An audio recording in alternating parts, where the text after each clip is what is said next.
ಎಲ್ರಿಗೂ ನಮಸ್ಕಾರ. ಆತ್ಮೀಯ ಧ್ರುವತಾರ ಯೂಟ್ಯೂಬ್ ಚಾನಲ್ಗೆ ಸ್ವಾಗತ. ಸ್ನೇಹಿತರೆ, ಇಷ್ಟು ದಿನ ನಮ್ಮ ಚಾನಲ್ ಅಣ್ಣವ್ರ ಬಗ್ಗೆ, ವಿಷ್ಣುವರ್ಧನ್ ಅವ್ರ ಬಗ್ಗೆ ಸಾಕಷ್ಟು ಮಾತಾಡಿದೀವಿ.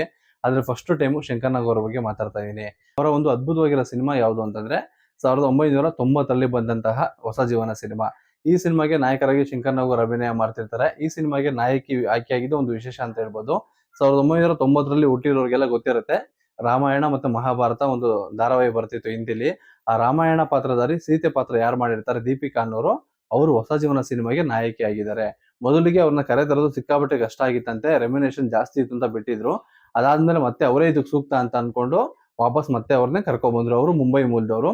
ಅದಾದ್ಮೇಲೆ ಈ ಸಿನಿಮಾಗೆ ನಿರ್ದೇಶನ ಮಾಡಿರೋದು ಭಾರ್ಗವ್ ಅವರು. ಈ ಸಿನಿಮಾದು ಇನ್ನೊಂದು ವಿಶೇಷ ಏನು ಅಂತಂದ್ರೆ, ಈ ಸಿನಿಮಾಗೆ ಮೊದಲು ಆಯ್ಕೆ ಆಗಿದ್ದು ನಂಜುಂಡಯ್ಯ ಅಂತ ಅನ್ಬಿಟ್ಟು ಒಬ್ರು ನಿರ್ದೇಶಕರು. ಸಾಂಗ್ಲಿಯಾನ 1 ಮತ್ತೆ 2 ಏನ್ ಮಾಡಿದ್ದಾರೆ, ಅವರೇ ಈ ಸಿನಿಮಾಗೆ ನಿರ್ದೇಶಕರಾಗಿದ್ರು.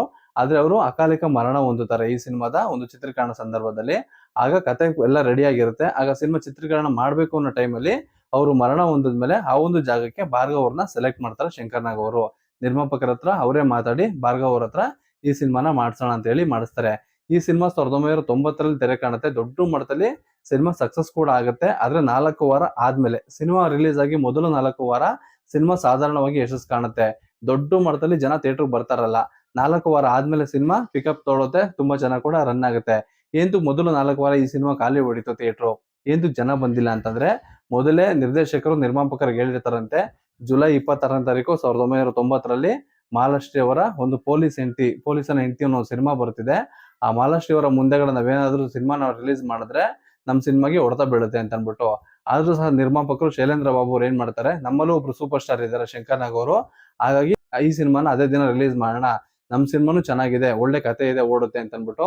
ಆದ್ರೆ 2 ಸಿನಿಮಾ ಒಟ್ಟಿಗೆ ರಿಲೀಸ್ ಆಗುತ್ತೆ. ಆಗ ಮಾಲಾಶ್ರೀ ಅವ್ರ ಸಿನಿಮಾ ದೊಡ್ಡ ಮಟ್ಟದಲ್ಲಿ ಸಕ್ಸಸ್ ಆಗುತ್ತೆ. ಶಂಕರ್ ನಾಗ್ ಅವರ ಸಿನಿಮಾ ಮೊದಲ 4 ವಾರ ಸಿನಿಮಾ ಅಷ್ಟಾಗಿ ಯಶಸ್ಸು ಕೂಡ ಕಾಣಿಸೋದಿಲ್ಲ. 4 ವಾರ ಆಗೋ ಅಷ್ಟರಲ್ಲಿ ಒಂದಷ್ಟು ಚಿತ್ರಮಂದಿರದಿಂದ ಸಿನಿಮಾನ ತೆಗೆದುಬಿಟ್ಟಿರ್ತಾರೆ.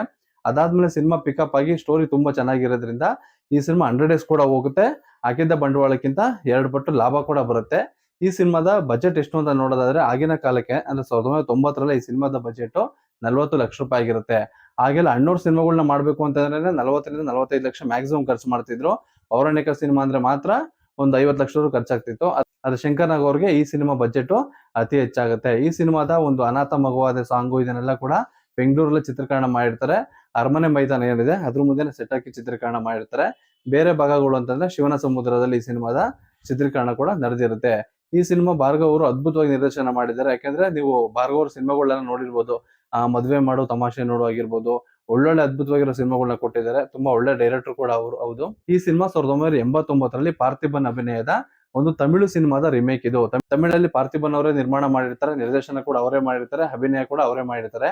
ಅದನ್ನೇ ಕನ್ನಡಕ್ಕೆ ತಗೊಬಂದು ಶಂಕರ್ ನಾಗ್ ಅವರು ಈ ಸಿನಿಮಾನ ಮಾಡ್ತಾರೆ. ಈ ಸಿನಿಮಾ ವಿಶೇಷ ಏನು ಅಂತಂದ್ರೆ, ಅನಾಥ ಮಗುವಾದ ಸಾಂಗು ಈಗ್ಲೂ ಸಹ ಈ ಸಾಂಗು ತುಂಬಾ ದೊಡ್ಡ ಮಟ್ಟದಲ್ಲಿ ಹಿಟ್ ಆಗಿದೆ. ಆಗ್ಲೂ ಸಹ ಈ ಸಿನಿಮಾದ ಕ್ಯಾಸೆಟ್ಗಳು ಸಾಕಷ್ಟು ದಾಖಲೆ ಮಟ್ಟದಲ್ಲೇನೆ ಸೇಲ್ ಕೂಡ ಆಗಿತ್ತು. ಈ ಒಂದು ಸಾಂಗ್ ಏನಿದೆ, ಈ ಸಾಂಗ್ ಇಂದಾನೆ ತುಂಬಾ ಜನ ಒಂದು ಅನಾಥರ ಇನ್ಸ್ಪಿರೇಷನ್ ಆಗಿ ತಗೊಂಡು ಅವಾಗ ಜೀವನ ಕೂಡ ಚೆನ್ನಾಗಿ ಮಾಡ್ತಿದ್ರಂತೆ. ಈ ಸಿನಿಮಾದ ಸ್ಟೋರಿ ಯಾವ ತರ ಇತ್ತು ಅಂತಂದ್ರೆ, ಒಬ್ಬ ಅನಾಥ ಹುಡುಗನ ಒಂದು ತಿಪ್ಪೆ ತೊಟ್ಟಿಲ್ ಬಿಟ್ಟೋಗಿರ್ತಾರೆ. ಹಾಗಾಗಿ ಅವನಿಗೆ ಒಂದು ಸಂಬಂಧದ ಮೇಲೆ ಮತ್ತೆ ದೇವ್ರ ಮೇಲೆ ನಂಬಿಕೆ ಇರೋದಿಲ್ಲ.